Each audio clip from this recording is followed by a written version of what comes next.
we've had to adapt over the past year. What I would recommend, to take baby steps every day, and like, it's a little bit like exposure, right? Because the last thing that you want to do is, like, if you have been in isolation for 8 months, okay, now I'm exaggerating, but if someone has just been inside, an apartment, okay, they have not moved, and then they go from that to a party, it's not going to be pleasant. It's going to be like very, very, very odd. The person's not going to feel well. So you want to do little steps in between. So getting used to just going to like the pharmacy, right? Or like shopping where there's people, and just sort of exposing yourself to that a little bit. And so the more you do it, the more comfortable you'll become, and you're going to bounce back. And it's just a matter of time before, like, you'll be, when I say time, I don't even mean like months.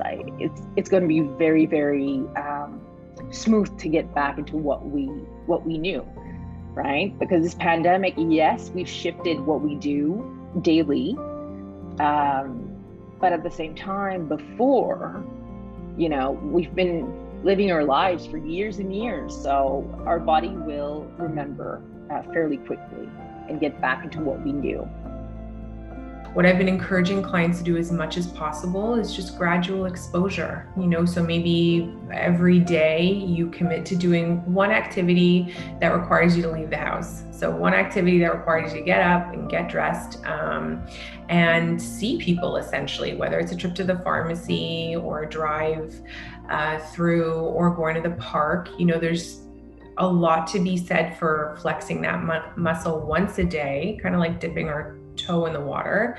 So essentially, when we do get back to the reality of day to day, whether that's returning to school full time or part time, whether it's getting back into kind of an office environment, we're more comfortable. It's not such a shock to our system. And again, I think that that's something that can really be done slowly and in a safe and comfortable way, so that when we do return to life, as we know it, the new normal, it's going to be a lot easier. It won't be such a surprise, and it'll feel a little bit more natural.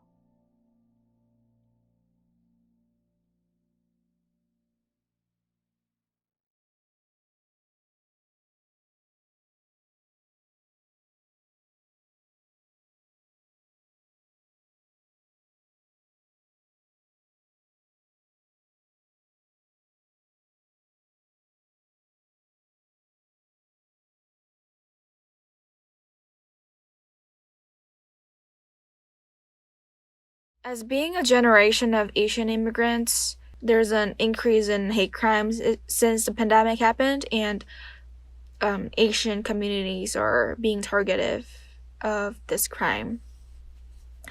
I guess it's not really Corona that caused the racism, but really some people taking this as an excuse for their actions, that the blame is to Asian community, they think. So yeah, hearing all the news in the world and knowing that some incidents of hate crime literally just happened only a few blocks away from my place, that really, really made me paranoid. And I don't really feel safe anymore. I broke down multiple times whenever I heard these news. And for some reason, pandemic really makes it difficult to deal with my emotions in a way. Anyway, I started to feel very self-conscious when I'm speaking my mother tongue in front of people, because I feel like I might be targeted, and I felt like I might be judged for who I am, as if being an Asian was a shameful thing. I just feel so unsafe in my environment, and I think it's really messed up, because everyone deserves to feel belonged and safe wherever they live, right?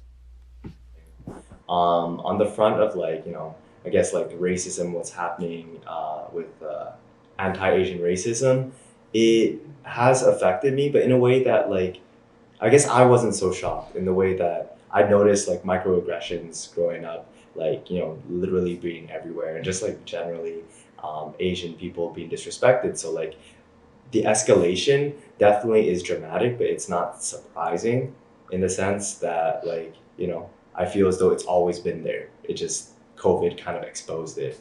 How has that affected me mentally? I don't know, in a weird way. I think I'm someone who's like fueled by drive, fueled by like, you know, a reason of being, and like all these factors, like, you know, everything happening in COVID, happening with anti-Asian racism and whatnot really has me like, you know, motivated to make a change in the world and whatnot. So like I stay focused on my goal. Maybe low key that's like my way of coping with everything that's going on. Another subject I'd like to touch on is the ongoing racist acts, crimes committed towards Asians. It's been happening before the pandemic, but because of the pandemic, because of its origins of starting in China, many more racist acts have been committed, recorded, posted online, shared online, and people are finally opening their eyes and talking about it, which I'm very, very glad for. And I think it's important to know that this has been happening for decades, even before the pandemic.